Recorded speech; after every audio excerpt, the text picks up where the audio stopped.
Hey, everybody, and welcome to this latest one of Chasing the Joneses. So we're going to tackle the concept of a side hustle in the context of income diversification today. The idea is that you're doing your main job and you're looking to increase your income, or you're looking to chop it up into smaller sections or create another flow of income so that not only you have more income, but you have more reliability of income. Okay, so it's a pretty basic one today that I'm covering for the first half anyway.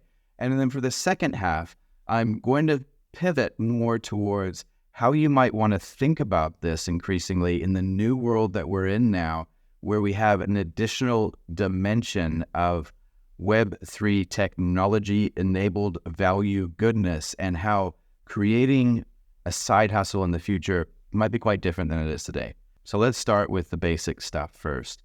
The idea is that you're going to take some skills that you have, some passion, some idea that you have, and you're going to package it up to create either a service or a product that you can market and receive an extra line of income that you didn't have before, ideally on top of your main job, without sacrificing the income in your main job to get it. That would be the ideal. So whether you're a stay-at-home parent or you're stuck in a role that you don't feel has a lot of future, you can kind of use this concept to start to make a move towards becoming a bit more resilient and independent. That's the idea. But there's three things that I'll cover around this before we move on to the next section of what I really want to talk about. The first thing is identifying your strengths and your skill set. So the first step that you want to do when you're considering a side hustle or you're thinking about starting a business really is just to consider what your pre-existing set of skills are, what you've been trained in, what you actually know and understand really well, but then also what your gifts are. Often we might be stuck in a role where we are incredibly gifted at doing something, but we're skilled in doing something else, or the other way around. The beauty with doing a side hustle is you set the rules, so you can actually take stock of what it is that you're passionate about and even write it all down, mind map it, get it out on a bit of paper and start to identify a common theme. Maybe there is something in that process of actually just writing it down that unlocks an idea that enables you to see something that you couldn't see before about yourself, that will allow you to market something that didn't exist before. So the first thing, again, set up a piece of paper, go through your individual strengths and how they can basically be monetized. Next up, you want to consider the purpose of this side hustle or this extra side gig that you're working on. Is it to increase your income? Is it to alleviate boredom? Is it to diversify pre-existing income? Because it's not just cool to have a lot of money coming in all the time. It's great, spend less than you earn, invest the rest the best you can. The more your income, the more you can invest. Happy days. But there is a concept in investing which you can actually bring into this place of your income coming into the household, and that's diversification. Many streams, or at least more than one stream of income, is better than the same amount of income that comes in from just one stream. In that if something happens, you lose your income, you have burnout from work, you're made redundant, whatever the story is, you've been replaced by AI, you at least have not all of your income eggs in one basket, right? So what is the purpose of this side hustle? Is the purpose of this side hustle to scratch an itch, to exercise a hobby, to prove to yourself that you can do it? There's no right or wrong answer, but it's really good to document what that is and be really clear with yourself what that is before you go out and do it. Because the idea with doing anything new is that you want to feel like you're productive and you want to feel like you're actually achieving something. How are you going to measure that if you haven't first defined what success looks like in this venture? So that's the purpose part of this. And then the third thing really to consider is the amount of time and resources that will be consumed in this side hustle venture. There's no point in, forgetting to pick up the kids from school or forgetting to pay the insurance bill, and then you get into an accident or the house burns down, but you forgot to do it because you were so preoccupied in getting your jam business off the ground. Like there's a certain sort of return that you would expect for a certain amount of effort, right?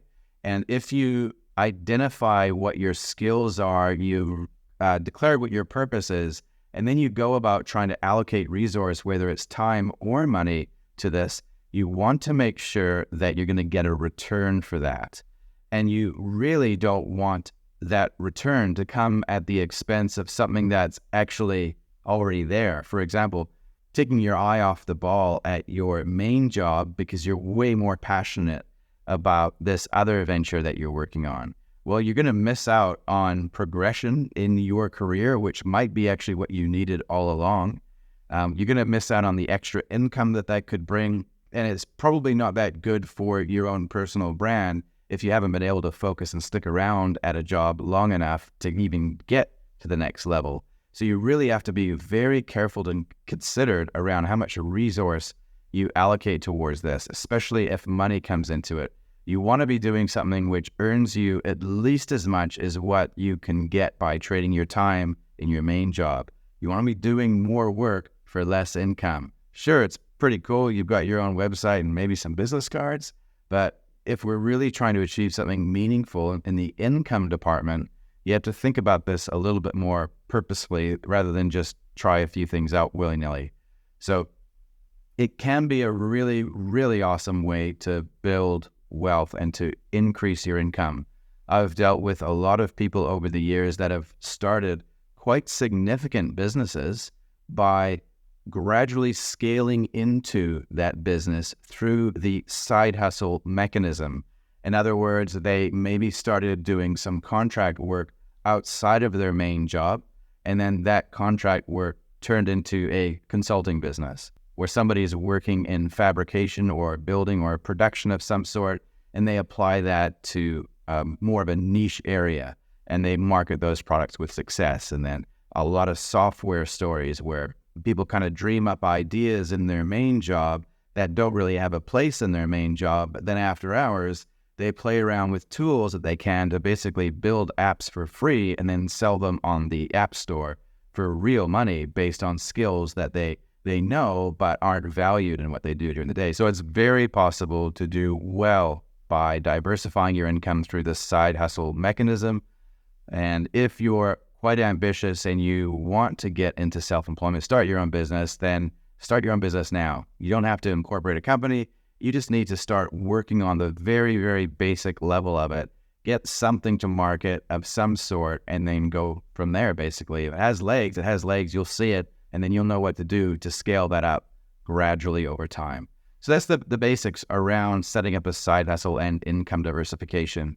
In the New Wealth Foundation's personal finance course that you can sign up to right now if you like, the link is in the notes, you'll find 2 really cool tools on this lesson called income diversification or starting your side hustle. The first one is a basic income tracker where you can start to visualize your income as a portfolio, and then you can set a goal around how to diversify it and by how much. And the second tool is a 3-step blueprint to launch your own side hustle, and it will help you to identify what your unique strengths and gifts are, what your purpose is, and the amount of time and resource required to get this side hustle off the ground. So that's all included for free in the New Wealth Foundations course on that one lesson. There's a whole bunch more, obviously, in that course. I encourage you to check it out if you're looking to work on a really solid foundation for your personal finance journey. So for the next part of this episode, I'd just like to talk to you about how I think setting up a side hustle or even starting a business might look dramatically different in the future than what it is today, and just how good that is. We're quite down at the moment, especially it seems when we think about the future with inflation potentially remaining stubbornly high, what that means with interest rates, how that really makes things hard for us in terms of our expenses, but also it kind of decreases the value of our property. And if we own our own home or we have a portfolio of rental properties, that could be a little bit disheartening. And then when you think about your kids and you think about their ability to get into the housing market in the future, maybe that's 20 years, 30 years in the future, if property values continue in the long run, at least, to double in value every 10 years, that's depressing as well. So there's a lot of kind of dark thoughts when you think about the future. But I think there's a real strong negative bias that we see a lot of things through at the moment. And a lot of that, we can blame that on the media. But one of the things I wanted to just share with you at the outset is this idea of extra dimensions. And really quickly, I could draw a picture of you, in fact I have, of a vase which has a flowers coming out of it. I'm not skilled at drawing, so if you're listening to this audio only, I'm kind of hoping you don't see this, but that's just a drawing of some flowers coming out of a vase on a piece of paper. And that's what I wanted to show you, is that I can express to you the meaning and the essence of a flower vase by drawing it on a piece of paper in a clumsy way. I only have 2 dimensions to work with. I can go up, I can go across, right? Height and width. That's all I have to work with. You have to use your imagination to get the information that I'm trying to transmit to you with that image. If I grab this actual pot, this actual vase of flowers, dead flowers, you can see a lot more texture. It's a 3-dimensional object, and it has mass, it's got weight, and there's an inside because it's 3-dimensional. And so the picture, the image conveys the information. The actual 3-dimensional object conveys the substance, especially if you can touch it. It's an actual thing. And building wealth is a lot like this in the new world, I believe, as technology infused with every aspect of our life adds an additional dimension to all that we interact with. Now, you have to bear with me. Hopefully this doesn't come across as too deep and metaphysical here, but the idea with kind of limiting yourself and thinking that your options are quite restrictive and you don't actually have a lot of options, because if you can't afford to get into the housing market, well, really there is no hope for you at all to build wealth in the new world. Or if you can't get enough money together and pick the right stocks, you're going to be left behind because you're just too stupid. That's some of the things that we tell ourselves sometimes, maybe, and it kind of reinforces the act of not going forward with anything. But when we consider a 3-dimensional object in the future, we now have something that has a volume, not just a bigger piece of paper. We actually have volume. There is so much infinite wealth in the new world that will be unlocked with technology. We've seen how it works with cryptocurrency in the financial realm, how that created and unlocked immense value. And we're seeing it now as AI is being added to almost every tech stack you can imagine out there. So I think the entire landscape is going to evolve massively in the future with AI and other advanced technologies that we haven't even seen yet. So my core thesis in this part of the episode is really simple. In the new world, capital will find you more easily if you're open with your ideas. So let's talk about the evolution of technology and wealth. We've talked about the transition from 2-dimensional to 3-dimensional, and we've talked about how AI added to existing tech stacks can really amplify value that can get unleashed. But I wanted to share with you a really cool idea that my 12-year-old shared with me recently as he was working on a business project for his school. Keep in mind that he's 12. I think this is like a phenomenally cool idea. He came up with this idea where founders or inventors of new ideas, budding entrepreneurs, can pitch ideas to a panel of investors, but there would be an algorithm built behind the scenes that would measure the viability of the business automatically, so that only the very best ideas could rise to the surface and get the attention of the investors who are considering putting money towards it. And so I talked to him a little bit about this idea and just thought about this a lot. And then I did a bit of research. I discovered that Goldman Sachs, I think it was in 2019, they spun off a business. It was an AI-powered social media startup for corporate use called Louisa, and it's been described as LinkedIn on steroids.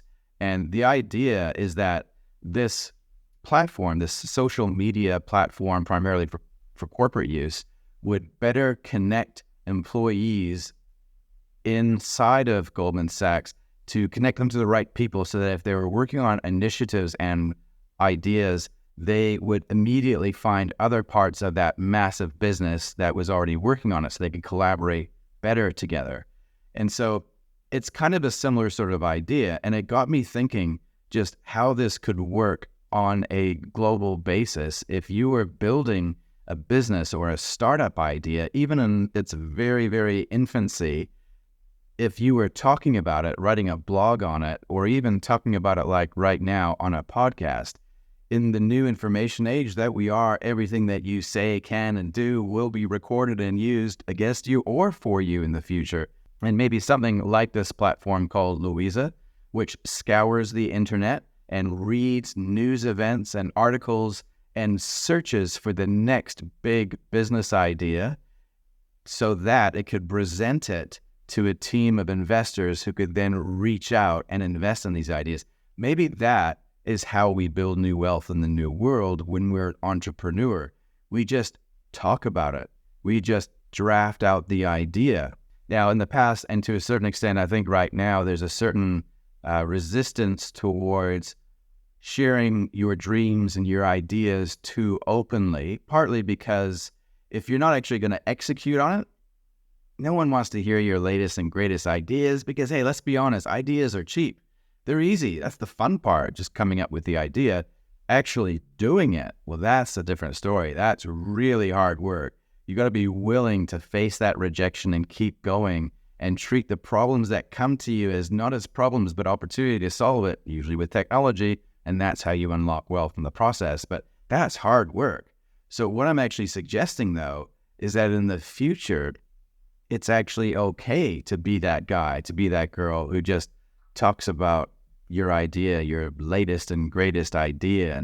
And sure, you haven't thought about this and you haven't thought about that, and no one's ever going to invest in that, and maybe the market for it doesn't exist. It doesn't matter. You create a case for it, you pitch it even just to nobody, but you just publish it out there to the internet. And these AI algorithms, not just Louisa, like I mentioned before, but maybe in the future, there's more private equity, there's more angel funding, there's more seed funding that's out there that's looking for ideas at a much, much, much earlier stage. Think about that three-dimensional object again. How much can you fit on a piece of paper? Well, not much, because it's just two-dimensional. As soon as you have a three-dimensional object, you can fit a lot in it. So imagine in this new world where you have access to capital from all sorts of places at a far earlier stage. What that means is that everyday investors who come up with a big idea, but at an early stage, have actually just mined and monetized wealth in a strange way. I know it sounds odd, but this is ideation lactation, or that's what I call it. Ideation lactation is the act of basically spinning off ideas constantly, evaluating them, and then just picking the best ones and seeing if they've got legs. For me, this comes natural. It's kind of how my brain works. And as a financial advisor, that's what I do when I talk to people. I'm creatively trying to solve their problems. I'm trying to piece together the things that will make things work, whether it's a first home buyer trying to get into the market, or it's a couple trying to sell their existing home and buying a new home at the same time. There's a whole series of problems to solve there. Or it's a couple in retirement who have rental properties and an inheritance coming and some exchange traded funds, and they need to make sure it lasts throughout the retirement. Problems to solve, creativity, easy. Ideation lactation is what you can do even when you just think of creative ways to solve pre-existing problems, ideally with technology, and then you also can create a business idea. So continually sharing these early stage business ideas is actually what you want to do. You want to be way more open than what you were in the past in the new world. Small ideas might attract significant capital. So we need to shift from protecting our ideas to sharing them far more openly. And in doing so, we become part of this technological, interconnected supernova of new wealth in the new world, where there is a web of growth and capital flowing through to early stage ideas. You can be a part of that simply by talking about it. Now, we're going to be doing this, though, in an environment where the financial landscape is changing as well. So not only will technology reach through the startup process to a far earlier stage, but we're also doing that in an environment, in a macro environment, where the financial infrastructure is changing. Now, for those of you that are more into personal finance and not into macro finance, this might be a little bit difficult for you to get your head around. Bear with me. I'll try to make it simple. It'll sound too simple for those who know what I'm talking about. The way that the financial system works, the US dollar denominated financial system, which is a worldwide currency system, The way that it works is that it's built on expansion. It always has to expand. 1974, there was something called the petrodollar arrangement between the U.S. and Saudi Arabia, which effectively meant if oil was going to be sold, it would be sold in U.S. dollars. That created demand for U.S. dollars.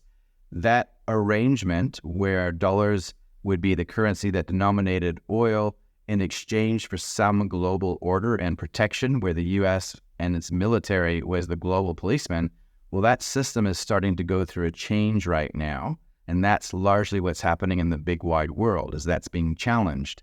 And we don't know how that's going to go down, but nestled amongst all this is a technology known as central bank issued digital currencies, which use cryptocurrency technology, blockchain technology, to operate. It's just dollars like what we know today, but programmable. So it's programmable money, which gives nation states far more control and sovereignty over their financial system. So we're now in a world where it looks like the US dollar system is being challenged on every corner. And the only way for it to continue to exist and to thrive is to find new dimensions to thrive in. Thinking about that two-dimensional picture to the three-dimensional picture, when we have a container that we can fill up, we actually have a place where more money could get into. So there's now actually a systemic incentive for the US dollar system to create more credit and find more things to put money into. Hopefully that makes sense. It's like you need a bigger balloon to put more into. I think we're going to need a bigger boat, I think was the line from Jaws. You need a bigger vessel if you need to fill it with more money. The printer has to keep printing. US dollars need to keep being created, or else we have global instability. So finding new places for those dollars to go is what I'm referring to here.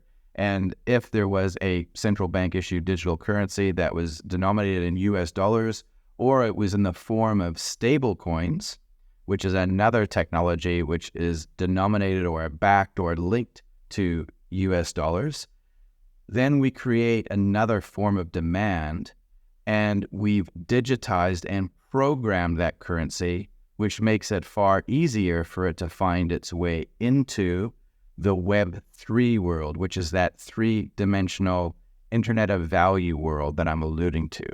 Hopefully I haven't lost anybody with that. That's kind of how I'm thinking about it at the moment. So think about this just from the power of capital and its flow, though. So we as everyday people now can get equity, or we can invest in this new world simply by sharing our ideas. Now, in the past, maybe we held tight onto those ideas and we wanted to keep it a secret, or we were ashamed to even have the idea unless we would actually follow it through. That could be turned on its head in the new world, and we might be more incentivized to share these ideas. So I think this is going to actually change things a lot for the better, especially for our kids. Kids are all right. We don't need to worry about the future they're heading into. If they have a creative mind, we're teaching them how to think critically, they're going to be fine. Now, how does this apply to the everyday investor? Just bringing this back down to the practical essence of what I really want this series to be. Well, I want to emphasize the importance of staying informed and being adaptable, so being open to change, in a landscape which is changing super fast. Most of us, by default, will bury our heads in the sand and will think the most negative things, because that's just what we do when we don't know. We assume it's bad. I think the future is good, and I think we need to be open to what it is and be really keen to experiment with it, because when it happens, those who are at the forefront will catch the wave and they will be building wealth. I think there's plenty enough to go around, but I wouldn't risk it, and I would be open-minded sooner rather than later.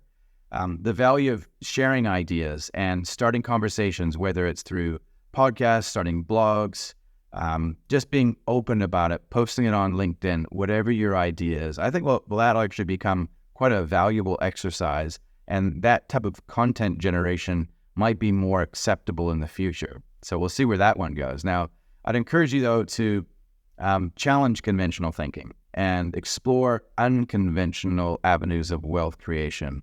Don't be afraid to think these thoughts and to be labeled a conspiracy theorist or an extremist even. just by thinking some wacky ideas, because that's kind of the world that we're heading into. It's going to be a little bit wacky. So if you can get on the front foot and own a little bit of that, well, to me, that sounds like new wealth. So that's all I wanted to say around the topic of side hustles in the new world. I hope that encourages you in some way to be looking at the future with a little bit of optimism. I don't just say that, hey, there's new ways to build new wealth in the new world. I don't say that just for fun.